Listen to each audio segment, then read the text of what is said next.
Many of these emerging economies are not very large, and if you really want to grow, you have to certainly go very big regionally, if not globally. So how do you think about that? How long will that take? How much capital will it take? What other things are going to get in your way? Of course, you want to think about scaling, because that's when the fun part happens.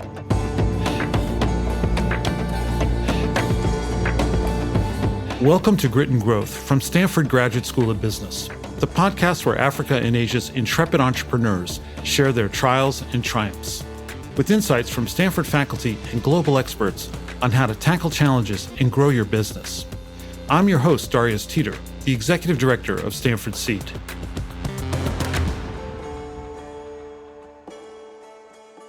If you've listened to this show, then you're familiar with a recurring theme. Growing a business, any business, is super hard. We spent a lot of time looking at leadership qualities, talent acquisition, securing capital, and a bunch of other problems inside your business. But today, we're going to look at those problems through a new lens. What does it take to reach new markets beyond your borders? That can present a uniquely complex set of challenges, with endless variations depending on the country, the target market, your industry, even your business model. Think, for example, cultural differences or regulatory compliance, taxes, political risk, logistical nightmares, talent shortages, language barriers, access to technology and infrastructure. And those are just the highlights. In this episode, we examine the potential pitfalls and the remarkable opportunities in making that move from a local venture into a global business. And with us today is Steve Ciesinski. I'm Steve Ciesinski. I'm here as a lecturer at the Stanford Business School, the GSB. I've been teaching here probably now for, I'm going to say, about 13 years, maybe longer. Steve teaches entrepreneurship at Stanford Graduate School of Business, mentoring future global leaders. As past president of SRI International, he has firsthand experience with the challenges of international business expansion. I've noticed something interesting about our international students here at Stanford, especially those from emerging markets like Sub-Saharan Africa. Despite the allure of corporate careers in the big consulting firms like McKinsey, many are fiercely determined to start their own businesses. They're not just planning to innovate, they want to dive back into their home markets where untapped opportunities are plentiful, but there are undeniable challenges.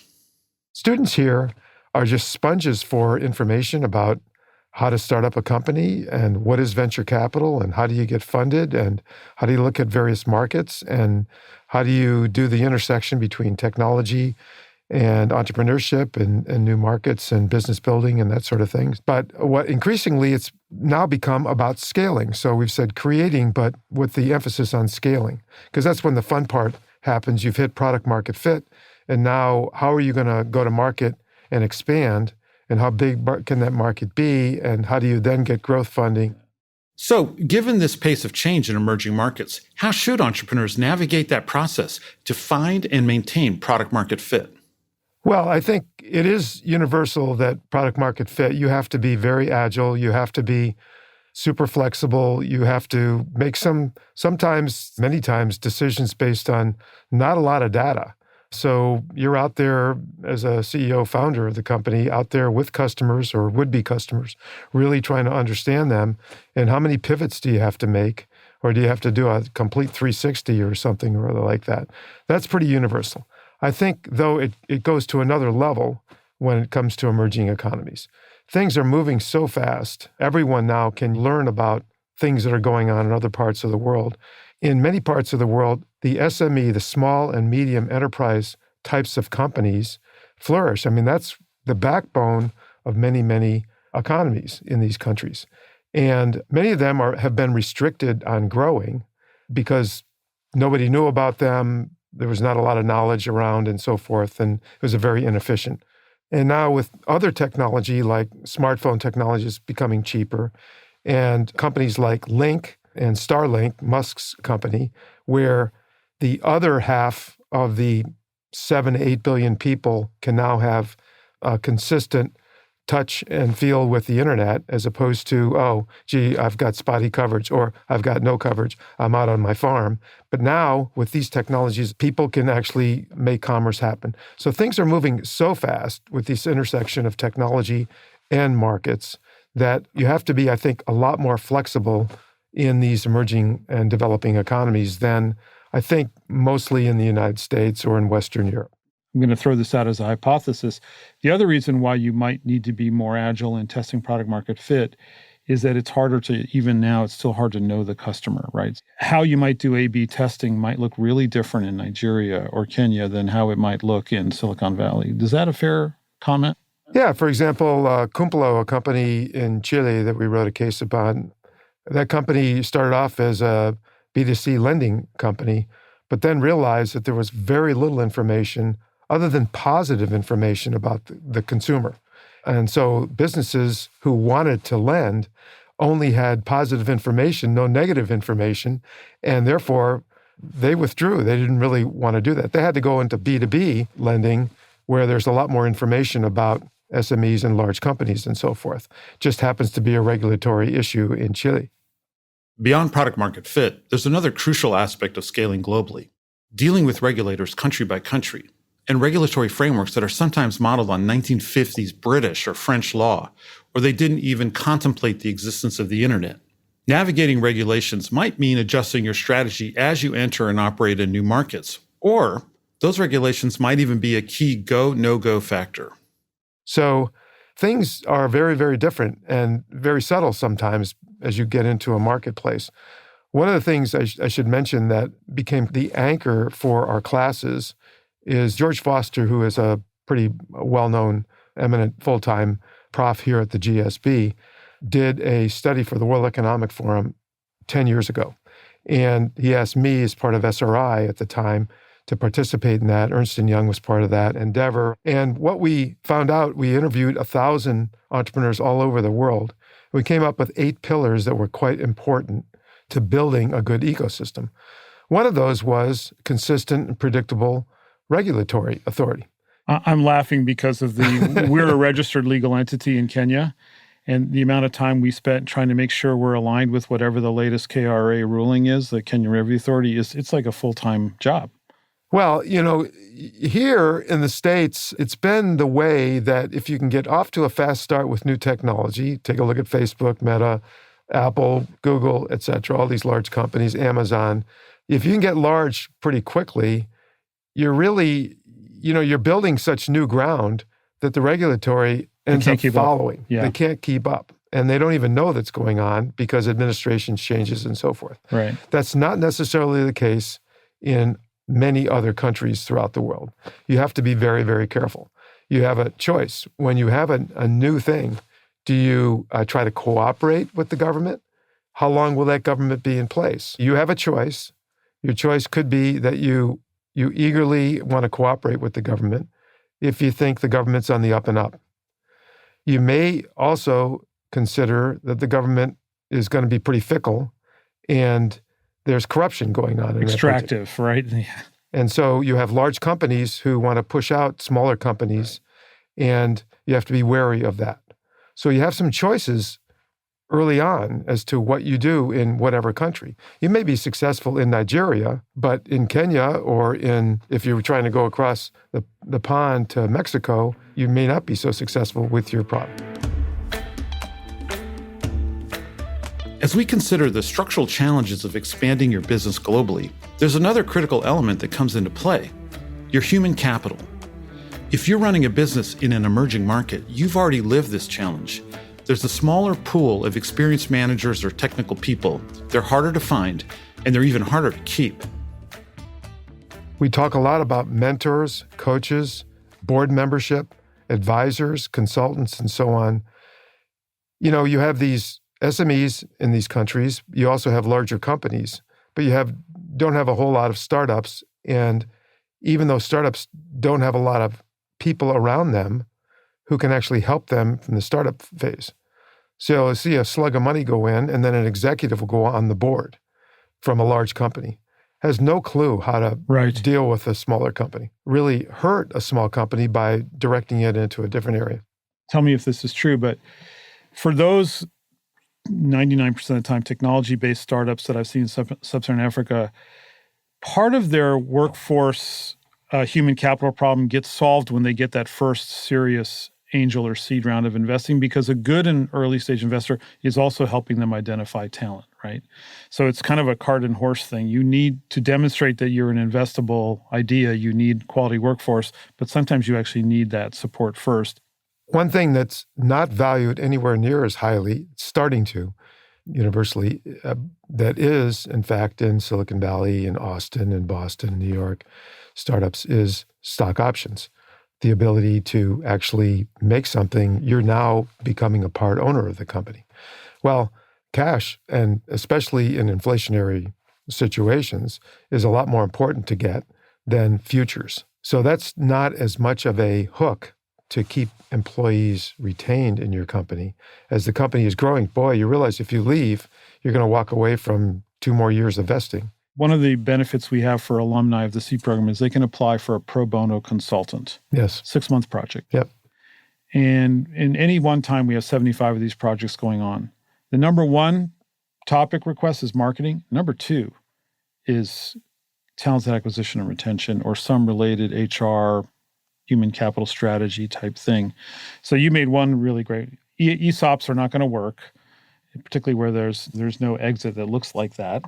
So maybe we're back to more traditional incentives, which are cash-based, or, I mean, do you see in markets where people are actually offered, what else is in the toolbox?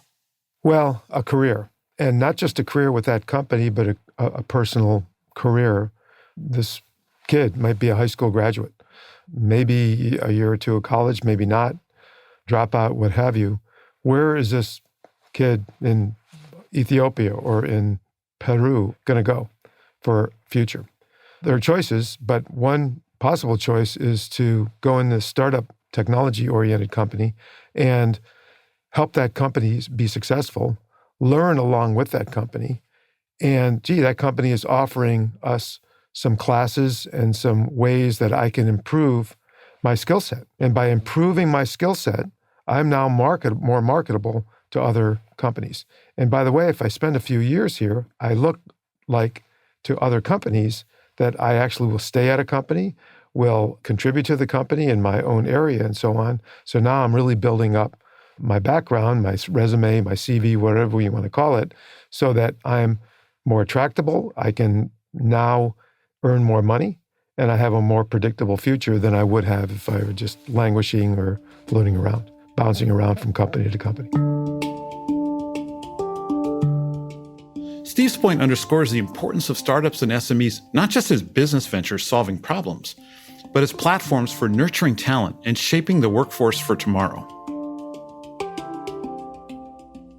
Well, and I guess the third risk is you prove that it's possible to make money in this market. You show people how it's possible to make money, and then a big player just comes in and eats your lunch. They're like, oh, okay, they've sorted out the regulatory issues. They've got the relationship with Orange. Let's go offer Orange 1 penny more per transaction. And you're gone. Right? That's exactly right. And you can't go anywhere. You can't complain to anybody. I mean, you can vent for a while, but you are gone. And, you're gone. And that's why you just have to, you have to think it through. For example, does it make more sense to use local consultants as agents or to establish a dedicated team on site to set your company up for success? And how might your strategy differ depending on the dynamics of that market or the operational demands of your business? Well, it's all situational, of course. What's the country like? What's the culture in the country? How do they do business? People think it's similar between Chile and Mexico. It's completely different. The safe thing is to have somebody who will leave your team in Mexico City and establish something in Santiago, or boy, you're going to go big time and you need in Sao Paulo, and that Brazil's 200 million people. It's Portuguese, different culture, way different than Mexico. How do you ensure that that person not only shares your vision, but is trustworthy and committed to drive the business? And what do you do in places where maybe that kind of reliability isn't actually the norm? If you're going to go to another country and you're not going to be there personally as the founder, then who's going to run that country for you? Is that person trustworthy? Is that person your brother, your sister, your uncle? And even then, that may not be good enough. That may not be good enough. You need to have, your co-founder or somebody very, very close who's been with your company, understands your culture, and is going to move there for a couple of years. And then partner up with somebody there. Find somebody there who eventually can become the general manager of that business, because you're expecting that business to take off. You wouldn't be going into a country unless you've done enough research and you found that that market is going to be as big, maybe bigger, maybe 10 times bigger than the country, Tanzania or whatever country. You're in the Philippines, Manila, but you've decided not to go after Indonesia or Vietnam or for whatever reason.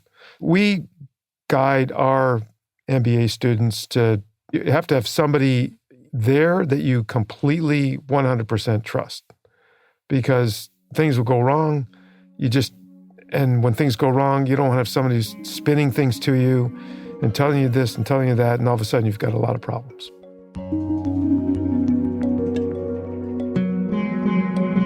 As a startup, securing funding with a reliable investor is a universal challenge.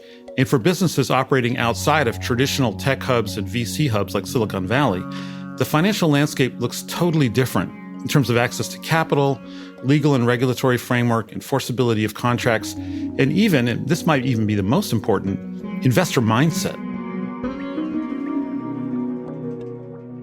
If I'm starting up a company, I am not at all worried about funding, where my funding is going to come from. If I'm successful, I'm going to have a seed, a Series A, a Series B, et cetera, et cetera.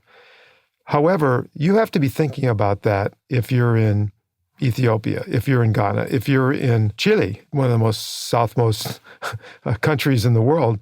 Where is your money going to come from? Is it going to come from Latin America? Is it going to come from Brazil? Where is your money going to come from before you even get rolling? Because you could very easily fall into a trap where your business is successful, but you can't do much about it because there's no funding. So your funding is necessary because Chile, for example, that I know pretty well, is a pretty small market. And once you've established yourself in that market, Latin America calls you. I mean, aside from Brazil, everyone is speaking Spanish, some form of Spanish. Regulatory is different, of course, but cultures are very similar in many cases. So you got all that on your side, but what other things are going to get in your way? And it could be government affairs, it could be distribution, how things are distributed. One of the companies that we feature is a company that does mental health, an app that she has 4 million clients who are using her app. And it's been increasing even since she's added AI. The predicament is she can't get people to subscribe. Here in the US, it's not unusual for subscription to work.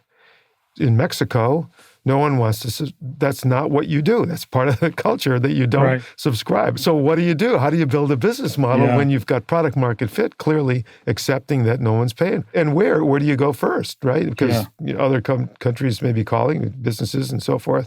So how do you make a decision around that? We talk about the problem with Series A here in the States. You get a product market fit, you think you have product market fit, and now you spent 9 months, 12 months, 18 months trying to find a good Series A. Meanwhile, you haven't paid yourself. You're paying half of what a lowly wage would be, even in a startup company, to your employees who are very, very loyal, dedicated to you, and so forth. Well, you really see that in developing economies. There aren't a lot of growth VCs in Africa, in the continent, in Latin America, the continents, in Southeast Asia, and certainly in Eastern and Central Europe. So that means you may have to find a US-based VC who likes to do international, and specifically in the territory that you're in. Does that mean also having a legal entity in Delaware so that they have some kind of relief if things go south? Well, that's a really interesting point. The predicament about me as a VC working here out of Silicon Valley, investing in a company in Tanzania is, that's a Tanzania legal company. Or maybe they've even done Mauritius, which is a very common. Common. But I don't know Mauritius law. I don't know if that's similar to Delaware law. Right. I use Wilson Sonsini, or Cooley, or Morgan, or whatever here that we use that have affiliates in these situations. But that means the cost is rising for me as an investor, And I don't ever know whether I'm going to get money out, and my LPs are going to get money out of that particular situation in Tanzania. Obviously, it helps if that Tanzania company can then become a subsidiary of a Delaware-based company that I am familiar with, and that my attorney is telling me the attachment is so strong legally that we have ways of being able to deal with that. But that can be a real hindrance, and that will stop VCs who might be international VCs to invest. But in addition to that it's an early stage company. I like to invest in early stage companies. I like to do it where I can have a cup of coffee, so to speak, with my founders. Well, I can't just jump on a plane and, like I could going down to LA or up to Seattle or to Denver, and 2 hours later meet somebody in the airport and get back the next day. That's not the case that's going to be in Kenya. And it's not going to be, the case in Ethiopia. It's certainly not going to be the case in Ghana, as you know. So how do I deal with that? And how can I trust that things are going the way people are telling me? And Zoom is a wonderful instrument, but how do I stay in touch? Last year, Kenya led Africa in venture funding, surprisingly outpacing giants like Egypt and Nigeria. And this raises an intriguing question. Are we seeing a shift towards more local capital investment within the continent itself? Well, it's got to be the future. We peaked a couple of years ago. There was something like $600 billion on venture. And that's a huge number from where we were, 15 years ago when the market was 50 billion globally. And now all of international, including Western Europe, has exceeded by a little bit, like 52% to 48%, 55 to 45% versus US. But not a lot is going yet into Africa. It's less than $10 billion in Africa, early stage and so forth. Of course, valuations are better there, so you get more for the dollar, so you can walk through the different numbers, and maybe that would be the equivalent of 20 or 30 or $40 billion worth going in. I think what will happen is you want to see are more breakout type companies, as we've seen here in the US when Intel broke out and many years ago, and Microsoft and Apple and so on, and people really took notice. You want to see more of those happen in emerging economies. Some of the companies that are public companies, they've brought a lot of wealth, they've brought a lot of great employment. They spawned other PayPal kinds of mafia type founders and so forth. And if you can see more of that, where this kid who's now 13 years old hears about somebody who's pretty famous, and it's not an American, but it's somebody in Nigeria or in Ghana or in South Africa or wherever the case may be, and I want to be like that. How do I do that? That really can get things moving. But so far, it seems like 90% of that energy is in fintech and a little bit in e-commerce. Is that just because those are the greatest market opportunities and the easiest to grow? Well, they take the less capital to grow. I'm a big fan of climate tech, clean tech, biotech, and a variety of other techs, agri-tech. But generally speaking, when you say those terms, if you're a VC, you're thinking, okay, how much has to go into a particular company in that industry on average? And how patient do I have to be? Before a cash flow break even happens, okay? Yeah. And how do I get, if I'm an early stage investor, do I get so diluted that it just isn't worth it to me? So I think that's why you see these things happening. Also, those are industries where you can really have a major impact quickly in a marketplace with either consumers or businesses to be able to exploit the opportunities. You'll see a lot of failures in these sectors, and VCs have realized that is, in fact, the case when you're experimenting and trying different things. And that's why it gets back to the entrepreneur. How clever is that entrepreneur? Is she capable of building a team that can also be looking out for opportunities to pivot, to move into, and quickly take advantage of certain market opportunities that you'd otherwise. You have to, as we all say this, we have to get out and play in traffic. You got to be talking to customers. You got to be understanding what competition is going on and so forth. Here at Seed, we spend a lot of time thinking about the impact of AI. And in our most recent episode, we spoke with Professor Ethan Mollick about how AI will affect how we learn, how we teach, and how we do business. So I was curious about Steve's view on AI and what it means for SMEs in emerging markets. I think that that's a real opportunity for Africa, Latin America, all these economies that we work in, because since there aren't a lot of great sophisticated systems and people are still doing things on a piece of paper, so to speak, AI can be huge productivity tools in businesses as well as personally. So I think that there will be some really interesting things. Don't be surprised if we see reverse sort of innovation coming back from developing economies back here to the States on things that we just sort of took for granted, but now, we can integrate those into our society. Necessity is the mother of invention. I think about all of these business process outsourcing, law review, legal review outsourcing, insurance claim review outsourcing, even things like X-ray review being done by humans in low-cost labor markets like in India. I wonder if all that's just going to go away. I don't think so. I think you're going to hear more and more of the term co-pilot. As we all know. Which Microsoft has appropriated. Yeah, almost. Yeah, I guess it has, maybe. So I think that you'll see AI actually be very additive for manufacturing lines in accounting systems and will help pick up on errors so that you can dispatch work, quality, whether it's quality or payments or what have you, more accurately, with more precision, with more confidence, fewer errors and so forth, or nail things early on versus catching them down at the, quote, production line, whether it is in business or in your personal life or what have you. So I just think that technology has been around for quite a while, and every time we have something new come out, robots and so on, it's going to replace a lot of things. Well, we're at the lowest employment rate in the United States, I don't know how many years, 20, 30, 40 years, some crazy number like that. There's still plenty of job opportunities. And here we are with a renaissance of technology that we've seen in the last 20 years and more to come. And all I see is that getting better and helping more people become skilled at what they do. It's great to have that positive response because I've been reading a lot of doom and gloom. What are those next market creation opportunities in emerging markets? Because part of your thesis is that there's incredible opportunities. Some of that is just replicating what we've done here. So part of it feels like, let's do in Africa what we're already doing in the US, and that's the opportunity. It's unmet, pent-up demand for the things that we take for granted. Is that it, or is there... The SME opportunity, not just in developing economies, but also in the US, is a big, big opportunity. Why do I say that?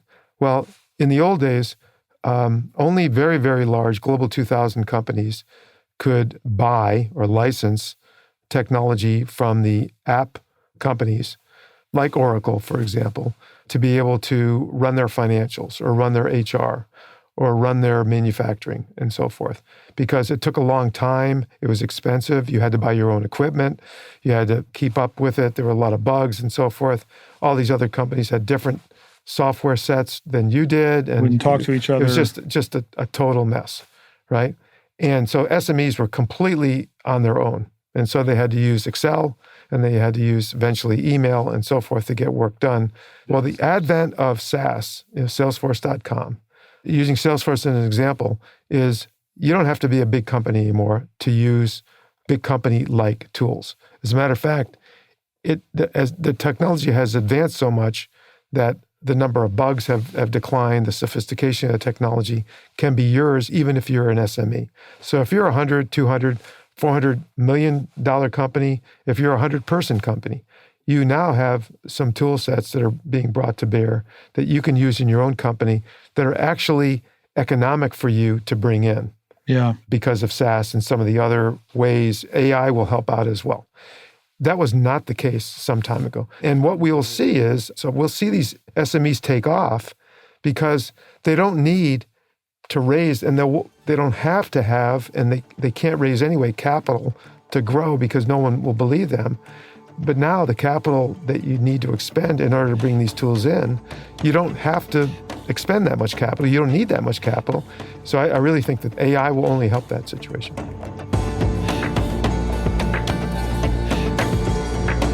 Today, we've explored the delicate art of entering new markets across national boundaries.